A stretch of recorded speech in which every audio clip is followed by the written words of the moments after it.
সরকার আসে সরকার যায়, কিন্তু ভাগ্য বদলায় না বাগেরহাটের কৃষকের। গত 15 বছর জেলার বেশিরভাগ প্রবহমান খালে বাঁধ দিয়ে মাছ চাষ করছিলেন এক আওয়ামী লীগ নেতা। আর এর জন্য জোয়ারের সময় ফসলি জমিতে ঢোকানো হয় লবণাক্ত জল। জমিতে লবণের পরিমাণ বেড়ে যাওয়ায় ধান চাষ করতে পারছেন না হাজার হাজার কৃষক। 5 আগস্টের পর এই পরিস্থিতি বদলাবে এমন ভাবা হলেও বাস্তবতা ভিন্ন। দখলকৃত খালগুলো নিজেদের মধ্যে ভাগবাটোয়ারা করে নিয়েছেন প্রভাবশালীরা। মিলেমিশে চলছে সেই অপকর্ম। কৃষি সম্প্রসারণের লক্ষ্যে 2015-16 অর্থ বছরে বাংলাদেশ কৃষি উন্নয়ন কর্পোরেশন বিএডিসি ও পানি উন্নয়ন বোর্ড বাগেরহাটের সদর উপজেলার সিংড়ার বিলে জিপতলা, মান্দারতলা ও গোদারা খাল খনন করে। খনন শেষে দেয়া কংক্রিটের পিলারের পাশেই স্থায়ী বাঁধ ও পাটা দিয়ে মাছ চাষ শুরু করেন কারাপাড়া ইউনিয়ন 8 নম্বর ওয়ার্ড আওয়ামী লীগের সভাপতি মুসা মেম্বার। 15 বছর ধরে খালগুলো দখলে রেখেছেন তিনি, যা 5 আগস্টের পরও মুক্ত হয়নি। মুসলিমবার এই জায়গার বাদ দিয়ে লবণ পানি ঢুকাইছে, তাদের বিরুদ্ধে সে মেয়রের বাইরে কোনো কথা বলতে পারি নাই। আর যদি বা বলেছে গ্রাম থেকে চলে যাতে হয়েছে, সে অকথ্য ভাষায় গালিগালাজ করেছে এবং সবাই মারিছে।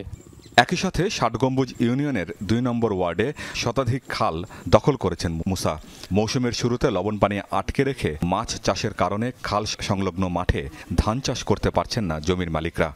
এই খালগুলো যদি উন্মুক্ত থাকতো তাহলে এই এলাকার মানুষ ধানের চাষ করে এই সমস্ত জায়গায় ধানে পরিপূর্ণ থাকতো, মাছও ভালো পাইতো।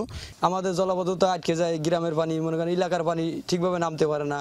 তারপরে আমরা মনে করেন খাল বিলে জাল খাইতে পারি না। দল ক্ষমতা আসলে এটাই হচ্ছে, যে দল আসছে সেই দলই ভোগ করছে। সব অভিযোগ অস্বীকার করছেন আওয়ামী লীগের এই নেতা।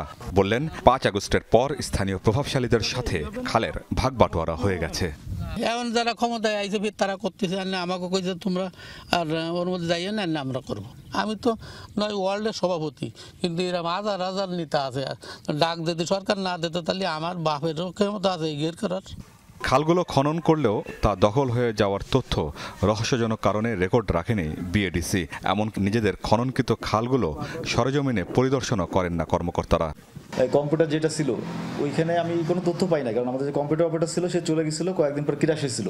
পরিদর্শন করে আমি তো ব্যবস্থা নিতে পারবো না। আমি হচ্ছে আমার এখানে ঊর্ধ্বতন কর্তৃপক্ষ যারা আছেন তাদেরকে অবগত করে তারা যে ধরনের আমাকে বলবে, নির্দেশনা দিবেন, সেইভাবে আমি করতে পারবো। পানি উন্নয়ন বোর্ড বলছে জেলার বিভিন্ন স্থানে প্রভাবশালীরা খাল দখল করে আছে, তবে কয়টি খাল দখলে আছে সে তথ্য নেই দপ্তরে। এরকম সঠিক কোনো পরিসংখ্যান নেই যে আমাদের কতগুলো খালে মাসেলসম্যানরা ইনভলভ বাদ দেয়াতে, এর সঠিক পরিসংখ্যান নেই। তো বিভিন্ন সময় আমরা তথ্য পেয়েছি, তথ্য হালকা ব্যবস্থা নেওয়ার চেষ্টা করেছি, কিন্তু সেটা সুফল বয়ে আনেনি। জেলার সদর উপজেলার কারাপাড়া, 60 গম্বুজ ও ড্যামা ইউনিয়নে ছোট বড় 150 শতাধিক রেকর্ডীয় খাল এবং পুটিমারি ও শশীখালী নদী রয়েছে, যা দখলের কারণে দিন দিন হারিয়ে যেতে বসেছে। আমিন বাবু, যমুনা নিউজ।